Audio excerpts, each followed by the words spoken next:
आज विरोधी सहकाऱ्यांची जाहीर सभा झाली. बऱ्याच गोष्टी बोलल्या गेल्या, पण आज मी काही त्याच्याबद्दल बोलत नाही. आपली ज्या वेळेला 18 तारखेला समारोपाची सभा होईल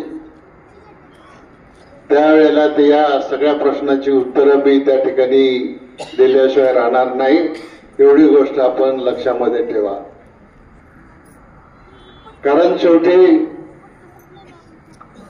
सामान्य या राजकारणामध्ये एक दिवस नाही तर 40 वर्ष काम केलेलं आहे आणि 40 वर्षामध्ये आपल्या संसारामध्ये चांगल्या प्रकारची एक स्थिती निर्माण करण्याच्या दृष्टिकोनातून आपण कामं केलेली आहेत.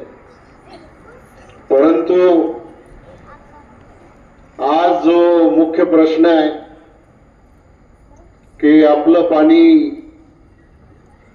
खात्रीशीररित्या आपल्याला मिळेल का नाही मिळेल.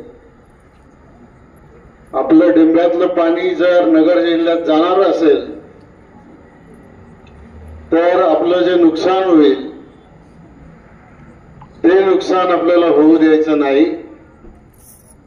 आणि त्याच्या संदर्भात आदरणीय पवार साहेब सुद्धा एक शब्द बोलले नाही त्या डिंबेच्या बोगद्याच्या संदर्भामध्ये.